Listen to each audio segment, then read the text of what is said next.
Bienvenue à tous pour cette deuxième partie. Alors, pour le grand 1, il y a deux propriétés qu'il reste à noter et que l'on a gardées pour cette vidéo, puisqu'elles sont très utiles dans les opérations. Alors la première nous dit que n'importe quel nombre peut s'écrire comme lui-même sur 1. En effet, si on a une part d'une quantité, cela revient à ne pas la couper du tout, donc à la garder intacte. On enchaîne avec une chose très importante à retenir, c'est que a sur 0 n'existe pas. En effet, la division par 0 n'existe pas en mathématiques. On pourra revenir là-dessus plus tard, ou vous pouvez mettre en commentaire vos propres explications là-dessus. Enfin, la dernière propriété de la section, c'est que un nombre divisé par lui-même est toujours égal à 1. Et nous verrons une petite illustration de cela plus tard. Bon, et bien puisque nous avons vu que les fractions sont des nombres comme les autres, eh bien nous pouvons effectuer des opérations sur ces nombres, sur ces fractions. Nous allons commencer par l'addition et la soustraction. La propriété est la suivante, soit trois nombres, A, B et C avec C non nul, A sur C plus ou moins B sur C nous donne A plus B ou bien A moins B, le tout sur C. On va illustrer ça à l'aide d'exemples. Commençons par le premier exemple. 2 cinquièmes plus 3 cinquièmes. Avant de rentrer techniquement dans le calcul, faisons une petite illustration. Prenons 2 cinquièmes d'une quantité et 3 cinquièmes de cette quantité. Si je veux ajouter ces 2 cinquièmes à ces 3 cinquièmes, ce que je vais faire, c'est que je vais prendre une unité, la partager elle aussi en 5, et puis je vais placer ces 2 cinquièmes sur cette nouvelle unité et les 3 cinquièmes sur cette nouvelle unité. Ce qui me donne donc un total de, tu l'as deviné, 5 cinquièmes. Et si on remarque bien, ça nous donne bien une unité. Donc 5 sur 5 est bien égal à 1. Et oui, souviens-toi, A sur A est égal à 1 pour n'importe quel nombre A différent de 0. Revenons maintenant à notre calcul. Alors techniquement, qu'est-ce que ça revient à faire? On a le même dénominateur, qui correspond au nombre C dans notre propriété. On prend ce dénominateur commun et tout simplement, on additionne les numérateurs entre eux. 2 plus 3. On effectue le calcul très rapidement, 5 sur 5, et on peut même simplifier en disant que c'est égal à 1. Passons maintenant à un nouvel exemple. Essayons de calculer 1 cinquième plus 1 tiers. Alors nous allons reprendre notre schéma pour visualiser ce que vaut 1 cinquième, auquel on ajoutera 1 tiers. Nous allons donc partager notre unité en 5, puis en 3, mais on remarque que les parts ne sont pas toutes égales. Or le principe de la fraction est justement d'avoir des parts identiques, car la division est un partage équitable. La grosse question est donc ici de savoir en combien de parts égales va-t-on devoir partager notre unité, pour que toutes les parts, colorées en rose ou non, soient égales.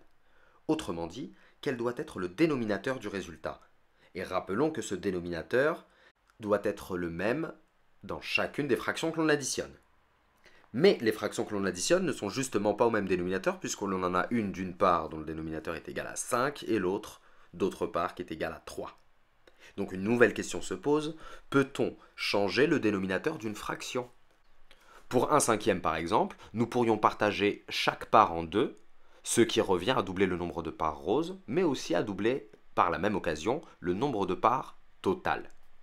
Ce qui nous donne une nouvelle fraction, 2 dixièmes, mais qui a la même valeur que 1 cinquième. Procédons de la même manière pour un tiers. Là aussi, en ayant doublé le numérateur et le dénominateur, on obtient 2 sixièmes, 2 sur 6, qui est une fraction égale à 1 tiers, comme on peut le voir directement à l'écran. Et si on triple le numérateur et le dénominateur de chaque fraction, on obtient là aussi des fractions qui gardent la même valeur, mais dont le numérateur et le dénominateur sont triplés. Et pareil si on multiplie en haut et en bas le numérateur et le dénominateur par 4. Donc à la question peut-on changer le numérateur d'une fraction, on répond oui. Et la propriété que l'on utilise est la propriété très importante dite des quotients égaux, que tu as sûrement vu en 6e, et qui nous dit que une fraction ne change pas de valeur si l'on multiplie ou bien si l'on divise son numérateur et son dénominateur par un même nombre différent de 0.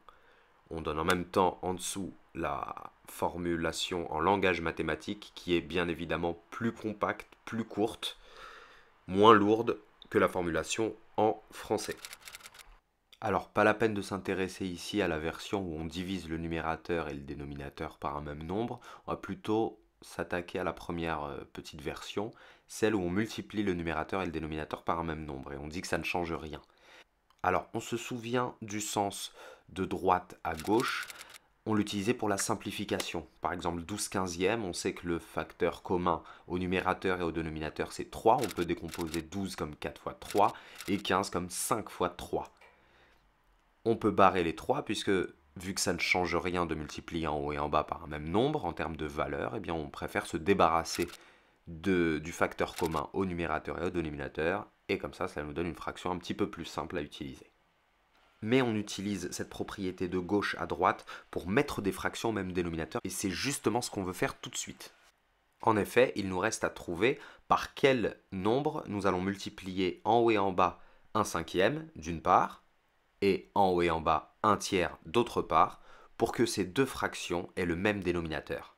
Eh bien, on sait maintenant que ce dénominateur commun doit être à la fois un multiple de 5 et de 3. On dit aussi qu'il est dans la table de 5 et de 3. Et tiens, tu as remarqué que 15, mais aussi 30, sont deux premiers multiples communs de 3 et de 5.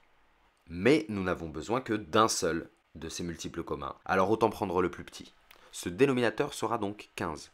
Nous allons donc transformer 1/5 en une fraction sur 15, en multipliant en haut et en bas par 3.